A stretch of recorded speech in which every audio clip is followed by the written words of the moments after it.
It's been really nice being with you today. I'm here with Victor Clements, talking about your story and how things have been for you.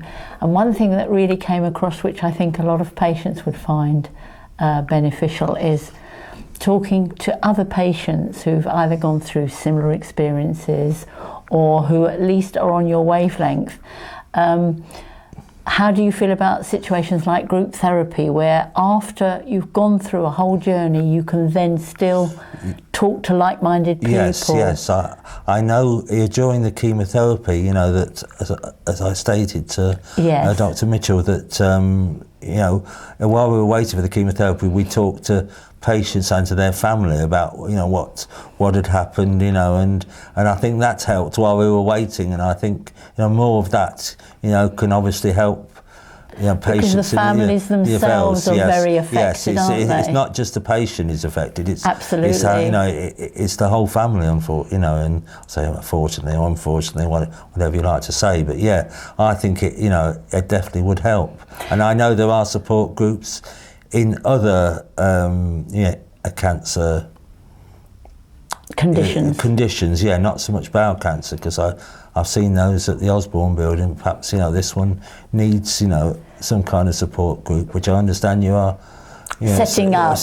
Yes. We feel that people talking to one another is beneficial. Yes, I think so, definitely. And it's not something that necessarily ever goes away. Do you find, just at the very back of your mind, do you think about any reoccurrence, or do you just feel like life is carrying on now?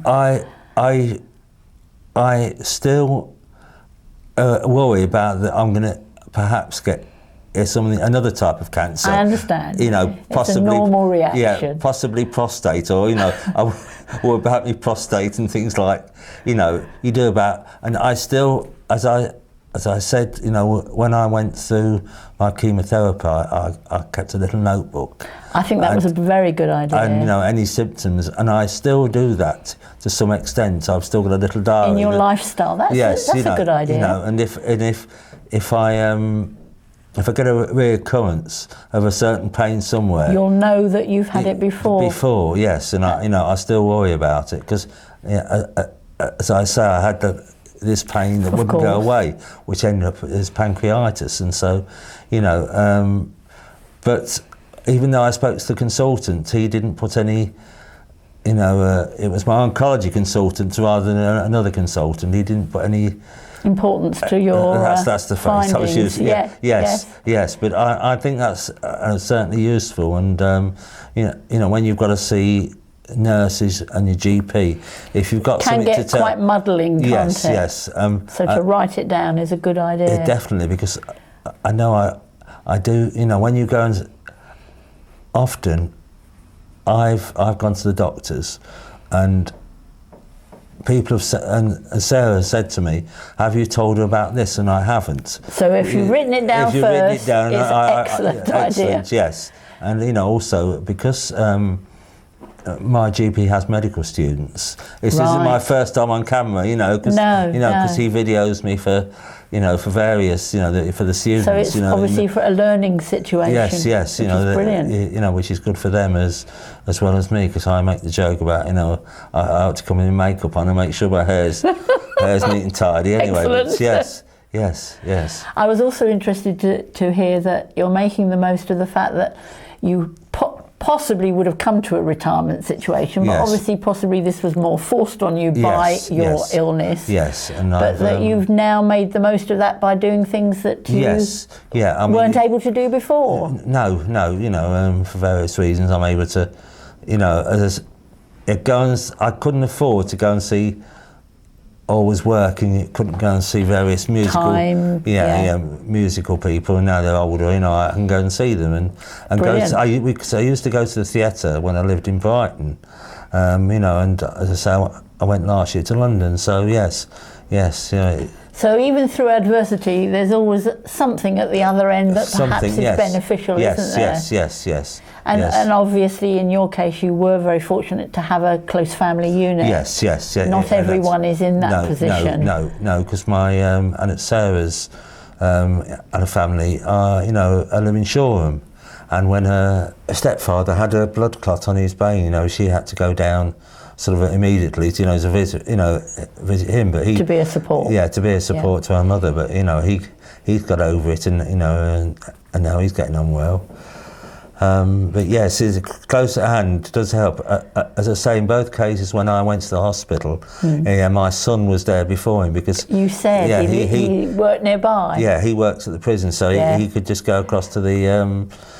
Because the Royal Infirmary, so it was quite convenient. Yes, definitely. Yes. The other thing that was of interest, which I found quite a lot of patients have said, who have had animals of any type, cats, dogs, or whatever. Yeah. What a support they can be. Oh yes, the cats were definitely. Yes. When you're sort of cheesed off and you don't want to talk to anybody, you've got. Yes. My two ginger. So I would say they're very cats, therapeutic, aren't they? Absolutely, yes. And. Well, some are gone now, but some of the original ones, we've still got 5 cats, and I still love them dearly. But yeah, they were a help. And I think possibly when you're on your own, that's something to even think about if somebody is on their own. Yes. To even consider a pet that you can manage, so you have that company, that sort of feeling or something there. I know it's.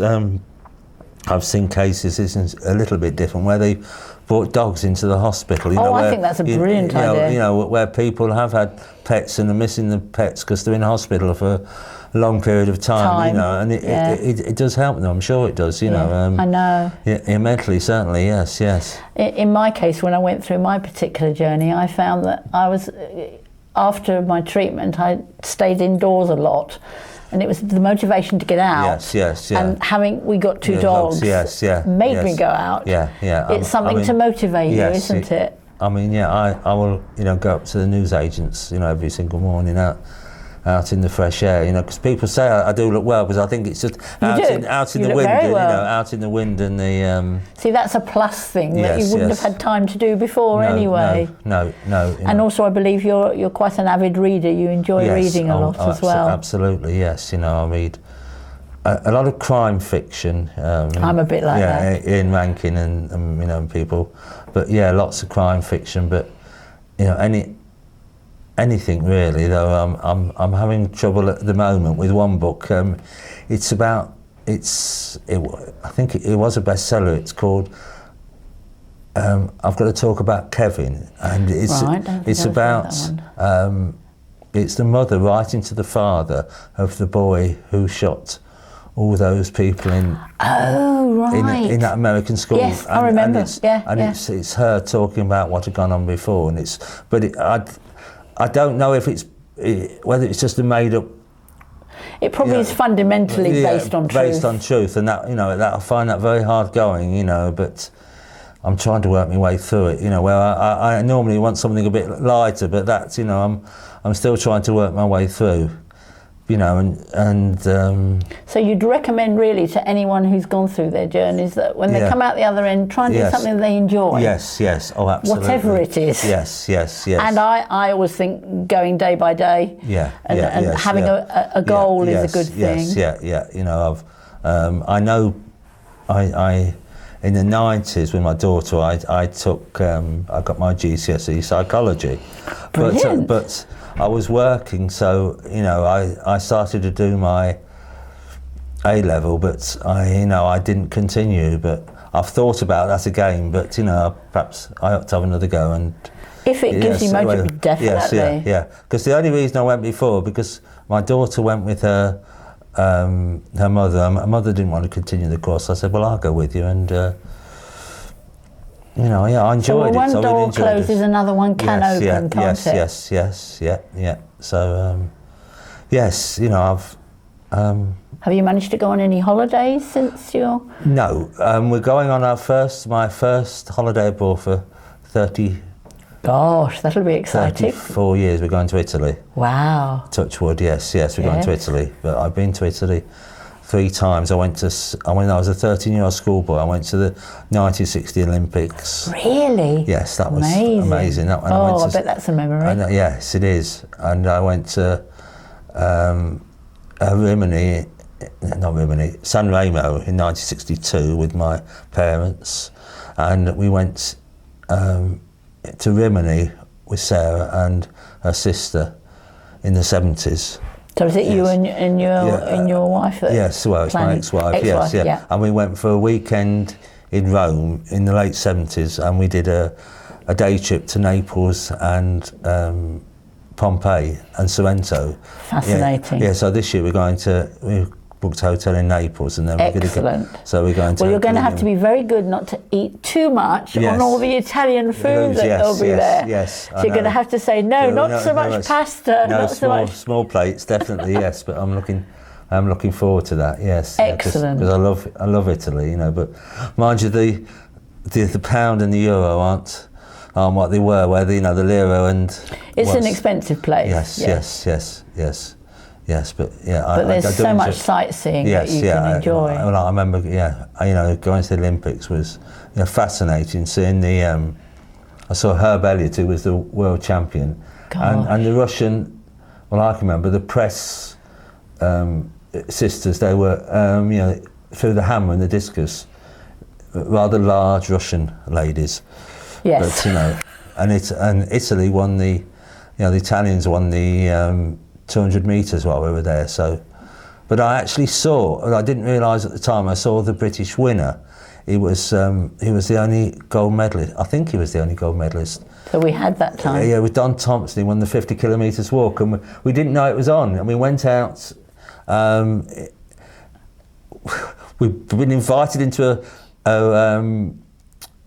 to a flat by a woman, and there's about 5 of us, and we listened to, I think, Elvis Presley or rock and roll music, and we came outside, and there was this walk going on, and he was in front, and of course he won it, but we didn't realise, who it was till the end, but yeah. I think you're going to really enjoy this trip then, yes. Especially watching, they've had Pompeii and Herculaneum, those programmes. Yes. I've watched those as well. Which were really interesting. I didn't understand why. Well, I do now. That's Pompeii. They put plaster inside, so that's why they were just the bodies like that, and that's why they just. When you see all the bodies at Pompeii, it's because they pumped plaster in. So that they all stayed in. Yes, like rows. All stayed in that sort of stones, that state, that state. But in Herculaneum, it's just all the skeletons there. They haven't done that at all, so it's completely different. Which is fascinating. Well, thank you very much for coming along today and for showing anyone listening that you've got a real zest for life now. I try to have, yes. I don't go mad, but I try to enjoy myself as much as I can anyway. And it does prove that whatever life throws at you, you can come out the other end smiling. I think so. I'm lucky. I think that I'm a Taurus. I know I'm stubborn, but I know I try to enjoy my time in hospital. But if you know what I mean. I know what you mean. Yeah, I just.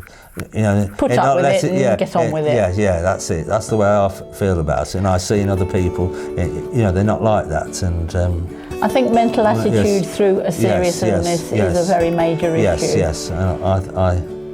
You want to have the right mental positive attitude. Yes. And I think I keep trying. Well, you're very inspirational. Thank you. Thank you very much, Victor, for talking to us. No, not at all. No. Thank you very much. Okay. And I wish you well for the future. Thank you. Thank you. Thank you.